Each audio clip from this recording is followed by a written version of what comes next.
नमस्कार दोस्तों, मैं विवेक सिंह आपके अपने YouTube चैनल ज्ञान प्लस में आपका स्वागत करता हूं। चलिए 18/5/2020 का करंट अफेयर देखते हैं। आज पहला करंट अफेयर है सुपर अर्थ। सुपर अर्थ न्यूज़ में इसलिए आया है कि एक फॉरेनर एजेंसी ने एक सुपर अर्थ की खोज की है। सुपर अर्थ क्या है? सुपर अर्थ ये मत समझिएगा कि अर्थ के जैसे कहीं रहने की मतलब एटमॉस्फियर हो, जैसे मंगल ग्रह। तो सुपर अर्थ का मतलब सुपर अर्थ का मतलब मास से है कि जो 1 से 15 यूनिट तक का जिसका मास होता है उसको सुपर अर्थ कहते हैं। ये एक्सोप्लैनेट भी मत समझिए कि एक्सोप्लैनेट टाइप का है। एक्सोप्लैनेट उसे कहते हैं जो हमारे सूर्य के जो मंडल है, जो जिसमें पृथ्वी चक्कर लगाती, इसके बाहर कोई प्लैनेट होता है।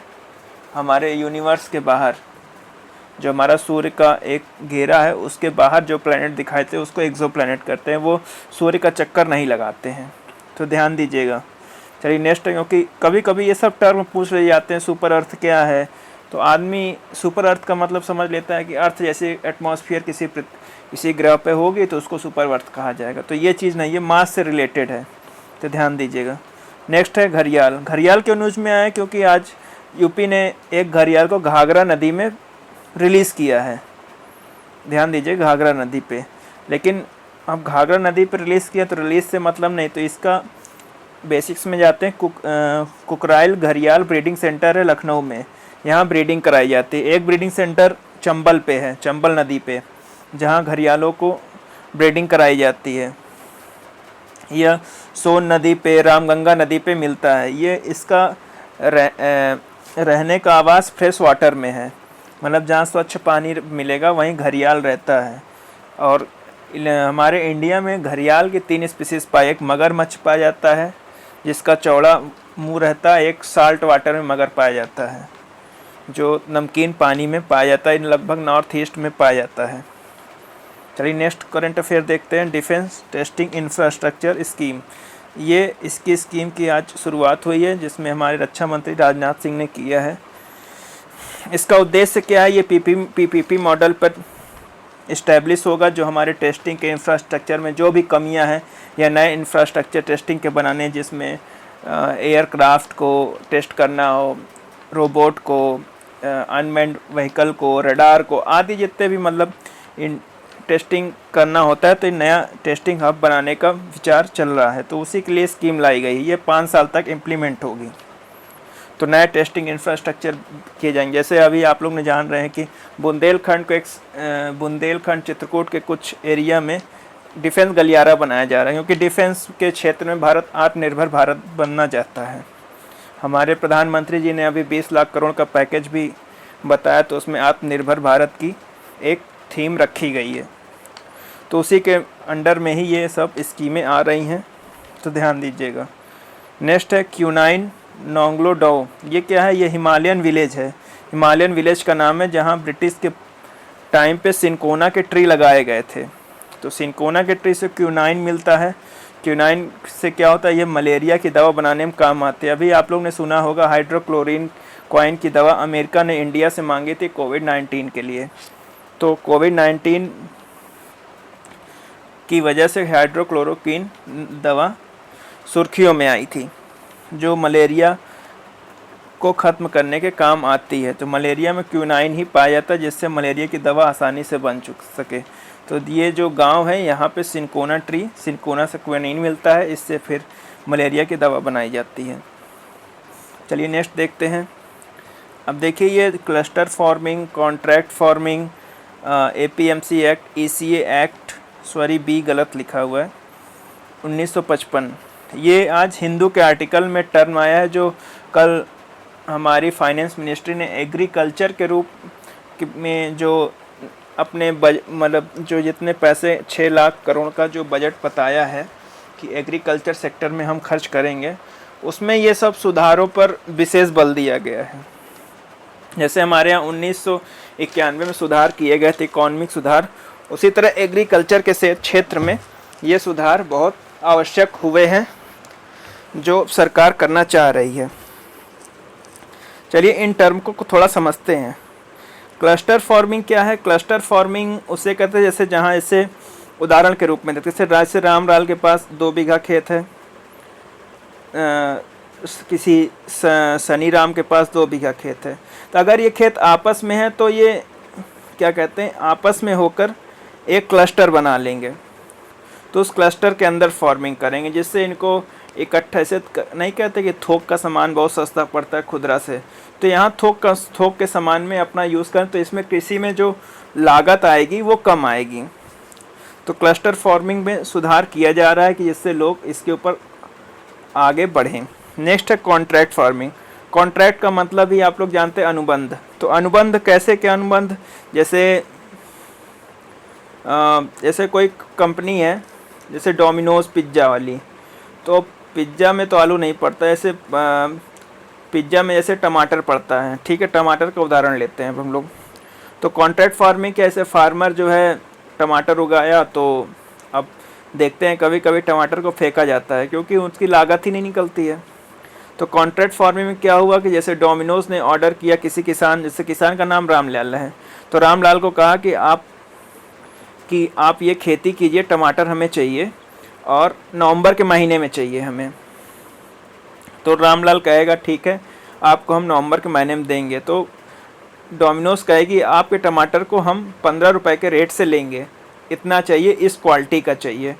तो रामलाल को भी ठीक है, उसको भी मान लीजिए उस समय इतना टमाटर पैदा हो गया कि दाम ही नहीं निकल रहा है।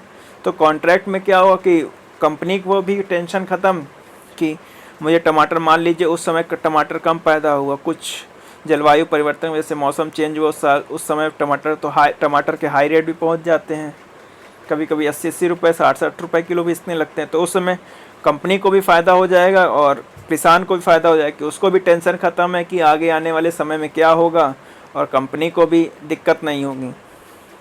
और कॉन्ट्रैक्ट फार्मिंग से कई चीज़ें मतलब एडवांटेज है, जैसे फार्मर की रिस्क कम हो जाती है, ठीक है।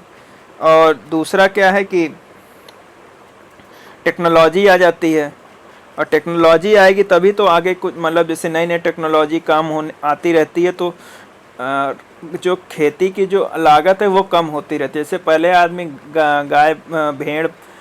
बैल पालता था तो उससे बहुत ज़्यादा काम नहीं कर पाता, लेकिन आज की डेट में ट्रैक्टर आ गया, ट्रैक्टर से आज आदमी की समय की बचत हो रही है। तो इसी तरह कॉन्ट्रैक्ट फार्मिंग के लिए अब सरकार जो है एक लीगल फ्रेमवर्क तैयार करेगी, जिससे लोग इसकी तरफ बढ़ चढ़कर हिस्सा ले। किसान जैसे किसान अपनी जो फसल है उसको भी आराम से बेच सकेगा किसी कंपनी को भी टेंशन नहीं रहेगी कि हमें फसल किसी ऊंचे दाम में मिलेगी। और इसमें से एक फ़ायदा और होगा, किसान को जो लोन नहीं मिल पाता है तो कंपनियां खुद अपने हिसाब से बीज प्रोवाइड कराएंगी, क्रेडिट देंगे कि हम आपको इतना पैसा दें, आप अच्छे से सिंचाई उर्वरक आदि डालकर हमें इस टाइप का टमाटर दीजिए जिससे हम अपने पिज्जे में इसको सर्व कर सकें। तो ये है, तो इस पे सुधार की आवश्यकता है। अब सरकार एक्शन लेने जा रही है, जैसे हमारी फाइनेंस मिनिस्टर निर्मला सीतारमण जी ने कहा है। नेक्स्ट है एपीएमसी एक्ट। एपीएमसी एक्ट में क्या था कि इसमें किसान अपनी अनाज जो है अपने पास की मतलब अपने स्टेट के पास की मंडी में बेच सकता है। अब जैसे उदाहरण लेते हैं यूपी और दिल्ली का। जैसे यूपी में, वेस्टर्न यूपी में अगर कोई किसान है उसने आलू उगाया और आलू या वीट उगाया, मतलब गेहूँ उगाया, तो वो अपने पास की ही स्टेट के पास की ही मंडी में जाएगा, दूसरे स्टेट की मंडी में वो बेच नहीं सकता। तो अब पता चला उसके पास की जो मंडी हो 10 किलोमीटर है अपने स्टेट की, यूपी की, बगल में जो दिल्ली की है, दिल्ली में पता चला उसके यहाँ से 2 ही किलोमीटर पे है। तो ये एपीएमसी एक्ट में ये खामियां हैं। तो अब एपीएमसी एक्ट में सुधार किया जाएगा। नेक्स्ट सेशन बजट का जो भी संसद का सेशन आएगा उसमें इस सुधार पर कार्य किया जाएगा। तो अब इसमें सुधार ये किया जाएगा कि अब जो किसान है वो किसी भी मंडी पर अपना अनाज बेच सकता है। जैसे ई प्लेटफॉर्म अब देख ही रहे हैं सरकार कितनी तेज़ी से बढ़ा रही, मंडियों को पूरा जोड़े जा रही है। तो अब कुछ और मतलब पूरे उसमें कहीं भी किसान बेच सकता है। चलिए नेक्स्ट है ईसीए एक्ट। ये भी गलत हो गया है, इसको ध्यान दीजिए, गलत है। तो ईसीए एक्ट क्या है? Essential commodity act 1955। इसमें क्या था कि इसमें कोई भी एक जो मतलब दुकानदार है वो किसी भी चीज़ की चीज़ की मतलब खरीद को एक निश्चित मात्रा में ही रख सकता था। इसेंशियल कमोडिटी में क्या कहते 6 प्रकार की वस्तुएं आ रही थी, जैसे पल्स है, ओनियन है, पोटैटो है, एडिबल ऑयल सीरीज़ है और ऑयल सीड्स है। तो इसकी भंडारण एक निश्चित मतलब निश्चित किलो में ही किया सकती थी, एक मतलब एक निश्चित संख्या में, आप समझ सकते हैं। तो अब इसमें बदलाव किया जा रहा है क्योंकि भारत जो है सेकेंड नंबर का लार्जेस्ट प्रोड्यूसर बन चुका है गेहूं और चावल के मामले में। अब इसमें संशोधन इसलिए किया जा रहा है क्योंकि आज की डेट में आप देख ही रहे हैं कि भारत के पास व्हीट और चावल की कमी कोई नहीं है, बहुत अधिक उत्पादन होने लगा है। अब इसमें से ईसीए में इसलिए किया जा रहा है क्योंकि कभी कभी क्या होता है कि स्टोरेज, कभी कभी उत्पादन ज़्यादा हो गया तो स्टोरेज में लिमिट लगी थी, अब वो लिमिट हटाई जाएगी, जिससे कभी कोई चीज़ जैसे उदाहरण लेते हैं प्याज है, एक समय प्याज कभी 10 रुपये किलो है, जैसे आज की डेट में जहाँ हम रह रहे हैं वहाँ पे 20 रुपये किलो 15 रुपये किलो मिल रही है। यही प्याज कुछ दिन पहले 180 रुपये 70 किलो मिल रही थी। तो इस ईसीए में ऐसा मतलब इसमें सुधार किया जाए कि अब स्टोरेज की क्षमता को बढ़ाया जाएगा कि आप इतना ज़्यादा स्टोरेज कर सकते हैं, तो जिससे ग्राहकों को भी फ़ायदा, किसान को भी फ़ायदा। किसान को फ़ायदा किस वजह से हुआ कि व्यापारी अब कहेगा कि हम इससे ज़्यादा स्टोरेज नहीं कर सकते हैं, अब स्टोर करने के लिए वो अधिक मूल्य भी दे सकता है, तो किसान की जो लागत का मूल्य वो निकल जाएगा और फ़ायदा भी होगा। तो अब आने वाले समय में एपीएमसी एक्ट, कॉन्ट्रैक्ट फार्मिंग और ईसीए पर सुधारों पर हमारी मोदी गवर्नमेंट जोर दे रही है, जो अब देखते हैं अगर इसमें सुधार हो गया तो वाकई एग्रीकल्चर में काफ़ी अच्छा बूम देखने को मिलेगा। जो अभी तक 2% के से जीडीपी में योगदान हो रहा था वो हो सकता है 6 से 8% हो जाए, क्योंकि 2022 में हमारी मोदी गवर्नमेंट ने कहा था कि किसानों की आय 2 गुना करेंगे। तो उसी लक्ष्य को लेकर ये चीज़ किया जा रहा है। ये चीज़ की शुरुआत बहुत दिन से मांग की जा रही, अब सरकार ने इसको माना है। अब आगे देखते हैं इसमें कितना सुधार करते हैं, क्योंकि फुल मेजॉरिटी में गवर्नमेंट है तो कुछ भी कर सकती है। अब आने वाले समय में अब किसानों को राहत नहीं दी जाए, क्योंकि आजकल देख रहे हैं श्रमिक जो है अपने घर की तरफ जा रहे हैं। अब वो कंफर्म है कि 1.5 साल तक वो महानगरों की तरफ तो आएंगे नहीं। तो अगर ये सुधार जितनी जल्दी से जल्दी अगर हो जाते हैं तो बहुत ज़्यादा लाभ मिलेगा। चलिए आज के लिए करंट अफेयर इतना ही। Thank you very much.